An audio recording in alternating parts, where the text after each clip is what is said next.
Dear student, मैं दीपक वर्मा आप सभी लोगों का अपने YouTube channel interactive physics by Deepak Verma में स्वागत करता हूं। कैसे हैं आप लोग? और मैं उम्मीद करता हूं आप लोग बहुत अच्छे होंगे। रे ऑप्टिक्स के 2 लेक्चर हमारे कंटिन्यू हो चुके हैं। लास्ट लेक्चर में हमने नेचर ऑफ लाइट स्टडी किया था और प्लेन मिरर से किस तरह से इमेज फॉर्मेशन प्लेन मिरर से किस तरह से रिफ्लेक्शन होता है वो भी हमने आप लोगों को समझा दिया था। यानी कि कुछ रिफ्लेक्शन के लॉ भी डिस्कस कर लिए थे। आज हम लोग रिफ्लेक्शन के टाइप्स को डिस्कस करेंगे। पहला टाइप है रेगुलर रिफ्लेक्शन और दूसरा टाइप है डिफ्यूज रिफ्लेक्शन। उसको डिस्कस करने से पहले हम प्लेन मिरर के कुछ छोटे से न्यूमेरिकल कर लेते हैं जिससे आपको बचे हुए कंसेप्ट और क्लियर हो जाए। मान लो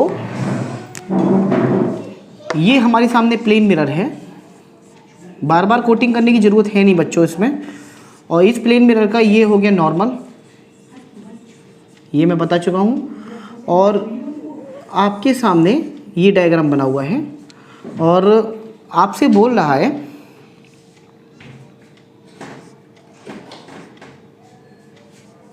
$55 आई, और ये हो गया ये इंसिडेंट लाइट रे है, एंगल आई हो गया, दिस एंगल आर।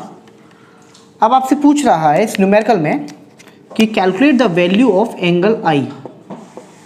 अब ये आई की वैल्यू कितनी होगी? देखिए थोड़े से वेरिएशन कराऊंगा मैं और अपने आप क्लियर हो जाएगा। एंगल आई की वैल्यू पूछी है।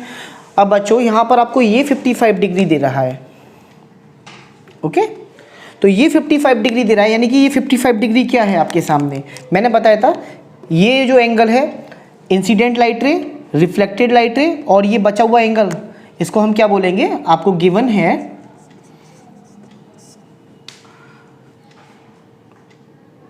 ग्लेंसिंग रिफ्लेक्टेड एंगल।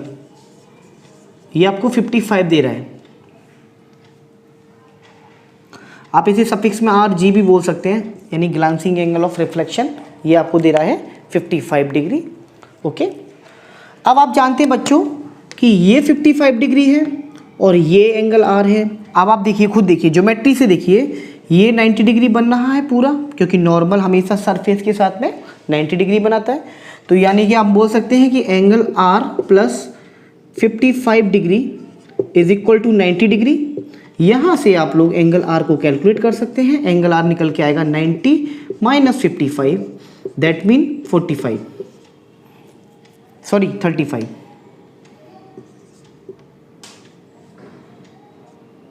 डिग्री।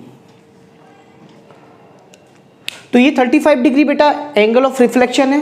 तो आपको पता है law of reflection of light क्या कहता है कि angle of I must be equal to angle of R. ये लॉ ऑफ रिफ्लेक्शन का सेकंड लॉ होता है बच्चों। तो एंगल आर आपके सामने 55 डिग्री है, तो एंगल ऑफ आई आप इजीली 35 डिग्री आंख बंद करके बोल सकते हैं। अगर आपसे ग्लेंसिंग एंगल बोलता, हाँ भैया, तो ग्लेंसिंग एंगल कितना हो जाता है? 55 डिग्री। तो यहाँ से एक कंसेप्ट और निकल के आया कि जितना ग्लांसिंग एंगल है उतना ही ग्लांसिंग इंसिडेंस एंगल है, उतना ही ग्लांसिंग रिफ्लेक्शन एंगल है। जितना एंगल ऑफ इंसिडेंस है उतना ही एंगल ऑफ रिफ्लेक्शन है। तो यहाँ से एक और कंसेप्ट हमारे सामने बना। बच्चों न्यूमेरिकल सिंपल हैं। न्यूमेरिकल के कंसेप्ट अगर आप लोगों को पता हो तो आप बहुत अच्छे से आसानी से कर सकते हैं। ऐसा कोई हार्ड एंड फास्ट रूल नहीं है कि हाय सर इसमें रिफ्लेक्शन में ये प्रॉब्लम हो रही है या वो प्रॉब्लम हो रही है। अरे कुछ नहीं है, आराम से आप लोग कर सकते हो। एक और छोटा सा वेरिएशन चलो मैं करा देता हूँ आप लोगों को। मान लो अब हमारे सामने सरफेस ये दे रखी है, सरफेस ये दे रखी है, और अब आपके सामने बोलता है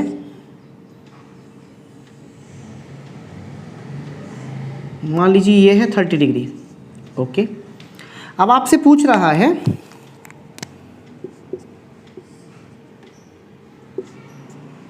R, angle R, okay. Angle R कितना होगा? अब देखिए बेटा सिंपल है, सरफेस कैसी भी हो, हॉरिजॉन्टल हो वर्टिकल हो, मैं नॉर्मल बनाना जानता हूँ। आप मैंने बताया था परपेंडिकुलर ड्रॉ कर देना, आपका नॉर्मल इजीली बन जाएगा। तो इस सरफेस ऑब्जेक्ट कौन सा हो गया हमारे सामने? ये ऑब्जेक्ट हो गया, दिस इज ऑब्जेक्ट। और इस ऑब्जेक्ट के साथ में इंसिडेंस एंगल कितना दिखाई दे रहा है? अब ऑब्जेक्ट के साथ में इंसिडेंस एंगल दिखाई दे रहा है बच्चों, यहाँ पर ये चीज़ जो है ना नॉर्मल के साथ में हम कैलकुलेट करते हैं। मैं पहले भी बता चुका हूँ कि नॉर्मल से बना हुआ एंगल एंगल ऑफ इंसिडेंस कहलाता है। तो नॉर्मल से कितना एंगल बनना है, अब देखो ये एरो बनाया इसका मतलब क्या, इंसिडेंट हो रहा है, और ये आउटवर्ड एरो बनाया इसका मतलब क्या, रिफ्लेक्टेड हो रहा है। यानी ये रिफ्लेक्टेड लाइट रे हो गई, ये इंसिडेंस लाइट रे हो गई। लिख लीजिए क्योंकि लिखने से अच्छी प्रैक्टिस होगी। ये क्या होगी आपके सामने, इंसिडेंस लाइट रे, और ये क्या हो गया आपके सामने, रिफ्लेक्टेड लाइट रे। ओके, तो एंगल ऑफ इंसिडेंस आपके सामने बताया था मैंने। एंगल ऑफ इंसिडेंस क्या है, एंगल बिटवीन इंसिडेंस लाइट रे एंड नॉर्मल। ये आपके सामने क्या हो गया, नॉर्मल। तो नॉर्मल और इंसिडेंस लाइट रे के बीच में बना हुआ एंगल क्या कहलाता है, एंगल ऑफ इंसिडेंस। नॉर्मल और रिफ्लेक्टेड लाइट रे के बीच में बना हुआ एंगल क्या कहलाता है, एंगल ऑफ रिफ्लेक्शन। तो आपको पता है कि नॉर्मल के साथ में कितना एंगल बनना है, एंगल आई इक्वल टू आपके सामने पता है 30 डिग्री है। तो यार आंख बंद करके आप बता सकते हो एंगल ऑफ आर कितना होगा, 30 डिग्री होगा। क्लियर है बच्चों, नोट कर लीजिए आप लोग। सर मज़ा नहीं आ रहा बिल्कुल भी है, अरे मज़ा आएगा बेटा, अपने आप आएगा मज़ा, क्लियर होगा। तो इस तरह के न्यूमेरिकल मैं समझता हूँ वेरिएशन, और कितने वेरिएशन करा सकते हैं। यहाँ पर डायरेक्ट ये एंगल दिया हुआ, ग्लांसिंग एंगल हुआ, उससे आप कैलकुलेट कर सकते हैं। इंसिडेंस एंगल पूछ सकता है, रिफ्लेक्टेड एंगल पूछ सकता है, रिफ्लेक्टेड ग्लांसिंग एंगल पूछ सकता है। तो इस तरह से आप लोग कर सकते हैं। पढ़ाई बेटा ज़रूरी है तुम लोगों के लिए, पढ़ाई नहीं करोगे तो कुछ नहीं होगा, ये बात याद रख लीजिए। ओके, आगे बढ़ते हैं हम लोग। मैंने बताया था रिफ्लेक्शन के भी 2 टाइप होते हैं। अगर रिफ्लेक्शन को अगर मैं 2 टाइप में समझूं, ये हमारा रिफ्लेक्शन हो रहा है, तो पहला टाइप हमारा होगा रेगुलर रिफ्लेक्शन,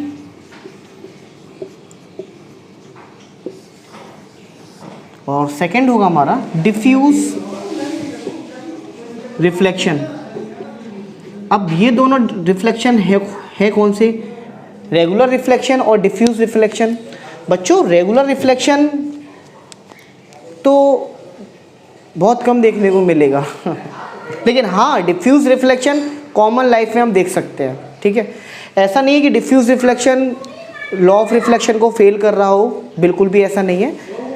समझाता हूँ मैं आप लोगों को। अगर मैं रेगुलर रिफ्लेक्शन की बात करूँ तो रेगुलर रिफ्लेक्शन क्या है आपके सामने, देखो मान लो ये हमारे सामने सरफेस है और एक प्लेन मिरर ही है। ओके, अब प्लेन मिरर जो आप लोग देखते हैं घरों में, जो मिरर होता है कैसा रहता है, स्मूथ रहता है, बिल्कुल कोई रफ तो नहीं होता। तो स्मूथ सरफेस है, शाइनिंग सरफेस है, तो क्या होगा, मान लो कोई भी लाइट रे आएगी और नॉर्मल के साथ में सेम एंगल बनाते हुए वापस चली जाएगी। तो अगर इस तरह का रिफ्लेक्शन हो रहा है बच्चों, इसको क्या बोलेंगे हम, रेगुलर रिफ्लेक्शन। क्या बोलेंगे हम, रेगुलर रिफ्लेक्शन। लेकिन रेगुलर रिफ्लेक्शन के एग्जांपल, कॉमन एग्जांपल हमें यही है कि जैसे शाइनिंग सरफेस हो गई, जो चमकदार सरफेस है, या फिर कोई भी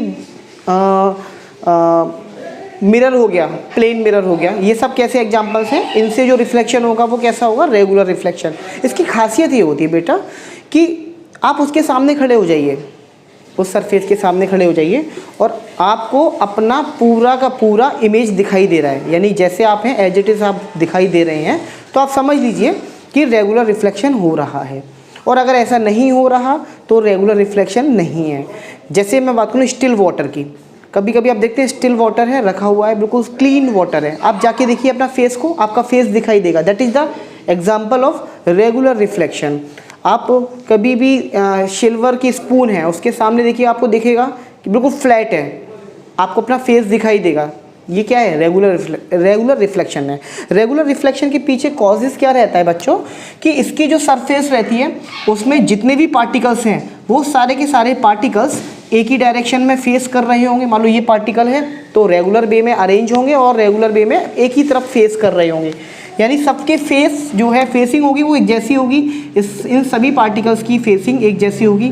तो इन सभी पार्टिकल्स की फेसिंग एक जैसी है, तो यहाँ पर इंसिडेंट किसी भी पार्टिकल्स पे आके अगर वो टकराता है, यहाँ पर मान लो टकराता है, तो क्या होगा, वो रिफ्लेक्शन यानी कि कॉमन रहेगा, यानी सेम रहेगा। तो ये एग्जांपल हो गया आपके सामने रेगुलर रिफ्लेक्शन का। और अगर मैं बात करूं डिफ्यूज़ रिफ्लेक्शन की, तो डिफ्यूज़ रिफ्लेक्शन क्या होगा? डिफ्यूज़ रिफ्लेक्शन बच्चों हमेशा और हमेशा जिगजैग सरफेस पे ही होता है, रफ सरफेस पे ही होता है। मान लीजिए कि अगर एक हमारे सामने ये रफ सरफेस है, ये लो भैया रफ सरफेस, और ये रफ सरफेस हमने प्लेन बना दी, सॉरी मान लीजिए ये कोई सरफेस है, रफ सरफेस है, लीजिए भैया ये रफ सरफेस हो गई। अब इस रफ सरफेस से क्या होगा?